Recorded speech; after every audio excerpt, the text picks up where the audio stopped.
In the nationwide world at noon for this afternoon, Thursday, November 5, 2020. U.S. President Donald Trump's lead is steadily shrinking in the key state of Pennsylvania that he needs to secure to aid in his win of the presidency. PNP General Secretary Julian Robinson says the party's declaration of unity was already in the works and is not a response to controversial campaign activities in this year's internal elections. 2 more people have died from COVID-19 over the last 24 hours, bringing the country's coronavirus death toll to 217. In international news, parts of Central America could see life-threatening flash flooding as tropical depression Etta continues to pummel the region with unrelenting rain before heading towards the United States coast. And in sports, in just about 6 hours' time, competitive football returns to Jamaica after a 7-month break due to COVID-19. The details after the break. The details, I'm Marjorie Gordon. U.S. President Donald Trump's lead is steadily shrinking in the key state of Pennsylvania that he needs to secure to aid in his win of the presidency. Pennsylvania, Arizona, Georgia, and Nevada are the deciding states for this year's consequential presidential race. The battle is on to secure 270 electoral college votes. Democratic candidate Joe Biden is still leading at 253, while Trump is at 214. Stephen Simmons reports.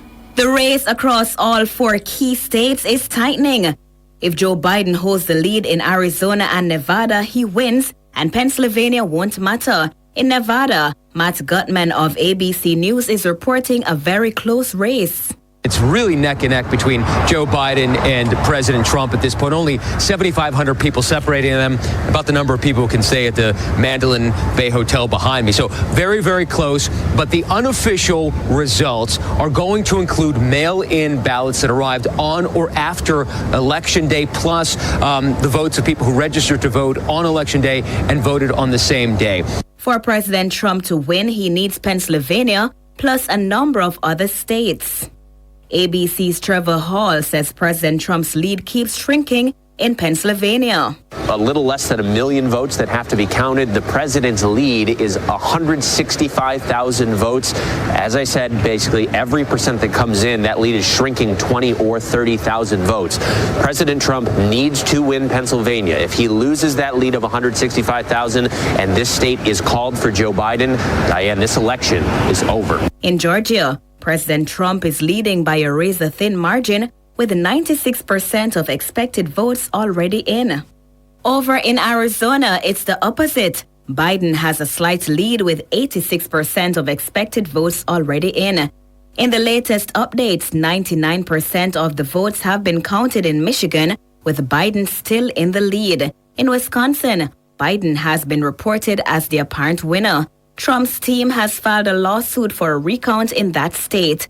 His lawyer, Rudy Giuliani, is taking issue with mail-in ballots. Not a single Republican has been able to look at any one of these mail ballots.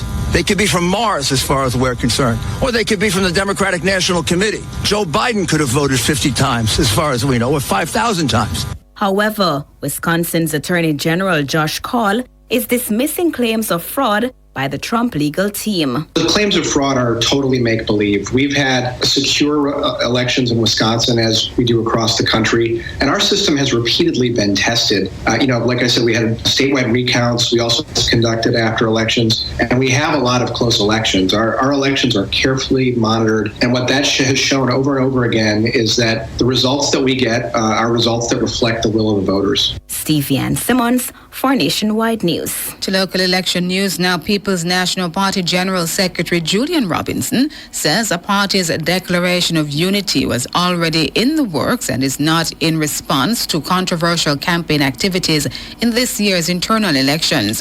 Both candidates in the PNP presidential race, Mark Golding and Lisa Hanna, signed a declaration of unity yesterday. Mr. Robinson notes the party is concerned about unsavory comments, especially on social media during this campaign. As I indicated, it was in the works prior to this, and the opportunity arose now to do it. We're concerned about some of the social media posting, some of the occurrences that have been made, and the monitoring committee is staying on top of that. They've called people in, they've issued directives. So, we have 2 more days, and I hope we can keep the temperatures at a level to ensure that we can go into Saturday and after in a spirit of cooperation and unity. He says the document is not one based on sanctions, but it's meant to be a voluntary agreement. Mr. Robinson notes, however, that the party election monitoring committee and its code of conduct remain in place. He's also dismissing claims that he's publicly endorsed either candidate. Let me make it clear. I can't and I have not. I know there's been speculation in the media about the chairman and myself supporting one candidate or another. We can't, we have not. And the reality for me, whoever emerges, unity is one of the major issues that affected the party going into the election. And I think it's important to pull the party together after this and operate as one. Mr. Robinson also sought to explain the substitute voting process. He says delegates are chosen by groups within the party. So let's say you have a group of 10 at their AGM, they would choose a delegate. If for whatever reason the delegate is unavailable, the delegate gets sick, you're allowed an alternative. Each group generally has 1 or 2 delegates and 1 or 2 alternates. So if the delegate cannot vote, the alternate can vote. So there's a list of who the delegates are and who the substitutes are. And if a substitute comes before the time, the substitute won't be allowed to vote because you have to give the delegate sufficient time to vote. I mean, you could have a scenario where a substitute shows up at 10 o'clock to vote. That person won't be allowed to vote. Julian Robinson, General Secretary of the People's National Party, speaking on Nationwide this morning. He says 3,315 delegates are to cast their ballots on Saturday, and we are to know by 5 p.m. who is the next party president. Now, 2 prominent politicians in the PNP have come out in support of Mark Golding's candidacy, while a well-known attorney, who is also a former cabinet minister, has announced support for Lisa Hanna with just a day to go before the presidential election is held. Former West Hanover Member of Parliament Ian Hales and the current MP for North West St. Catherine, Hugh Graham, say they've decided to support Mr. Golding because he's best placed to unify the party. Mr. Graham expressed his support in a video recorded message. My reason for going with Mark Golding is for unity, and that's what the PNP needs at this time. On November 7th, go with Golding.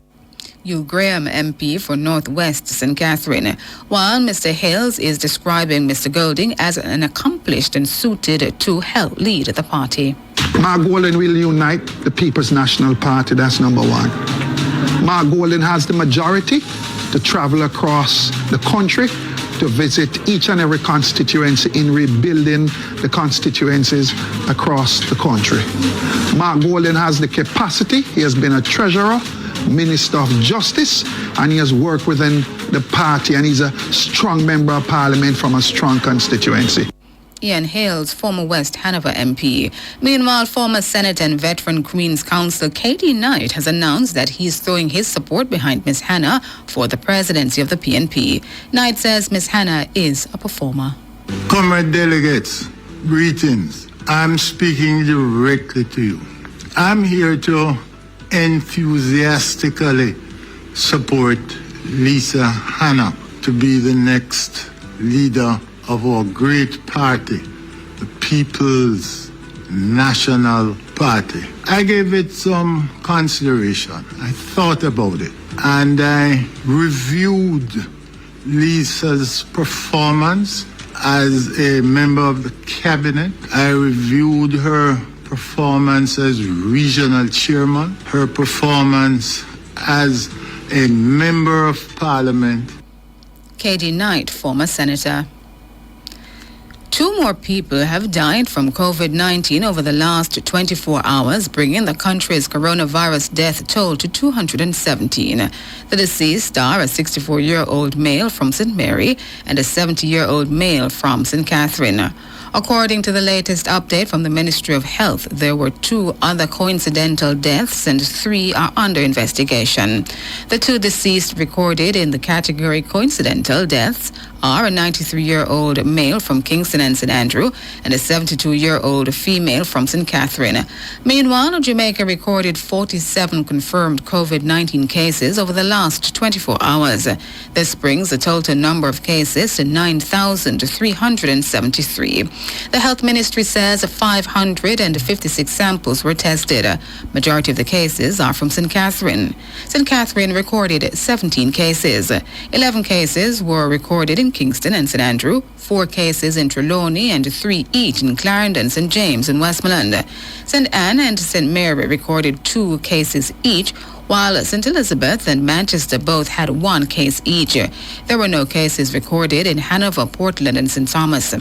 The ministry says 41 more people have recovered, bringing recoveries to 4,745.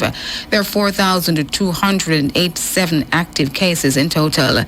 In the meantime, 76 people are hospitalized, 17 are moderately ill, and 6 are critical.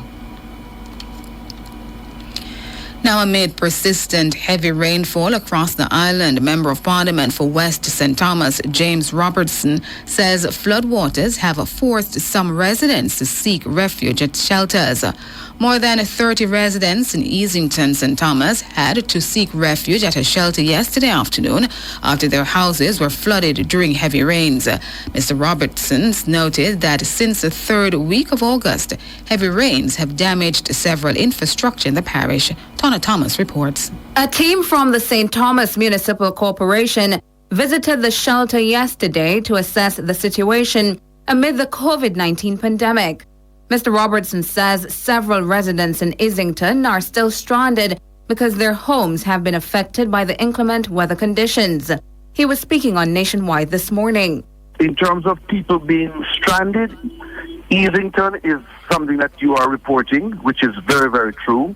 The Ministry of Labour and Social Security is aware of it and has already begun dispatching help. I don't want to say any more on that, because when you speak like that about Ministry of Labour and Social Security dispatching help, everybody needs help. The wet 70-year-old with a wet mattress now for 2-3 months, she's suffering, he's suffering, our old people are suffering.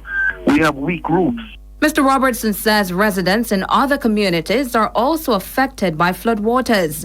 He says residents in Trinityville and Cedar Valley are struggling to cope with the heavy rainfall. So the concerns are great. The people who have been forced to sleep, and if I don't speak about this, they'll criticize me. The people who are cut off between Morant Bay and Trinityville and Cedar Valley and the districts of. Some people don't understand when you say Trinityville, you're referring to its 13 districts. When you say Cedar Valley, you're referring to its 12 major districts. All of Trinityville and Cedar Valley have been cut off now, people being able to return home on at least 12 occasions since the 3rd week of August. Meanwhile, the West St. Thomas MP is criticizing a design for the construction of a bridge in Fonthill, St. Thomas. I believe that a bridge that's being built in an area called Fonthill, that's between George and Fonthill, Surge Island. A bridge that's being built there, I believe the design is wrong and too small. So the international consultants, and I will call their names because they need to respond and take responsibility, a company called Stanley Consultants needs to come into the area immediately and have community meetings and with the National Work Agency. Tonna Thomas for Nationwide News. To the region now, voting is underway in the St. Vincent and Grenadines general elections. Today's elections are expected to be a straight fight between Dr. Gonzalez's Unity Labour Party, ULP, and the New Democratic Party, NDP. The ULP is seeking its 5th consecutive term in office. The NDP is being led into elections for the first time by lawyer Dr. Godwin Friday. In the last elections in December 2015, the ULP won the NDP by 8 seats to 7, the same 1-seat margin as the previous election in 2010. Meanwhile, the Caribbean community CARICOM is mounting a mission to observe the elections. A member of the Antigua and Barbuda Election Commission, Anthony King, is heading the 6-person mission.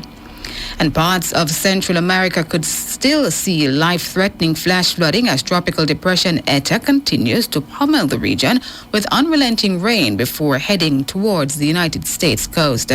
Although Hurricane Etta weakened to 330 miles per hour winds today, the lingering tropical depression forecast suggests that there will be heavy rainfall and flooding in some areas. Heavy rainfall will continue in eastern Honduras and eastern Nicaragua, which have already been inundated by floodwaters from the storm. And that's the news.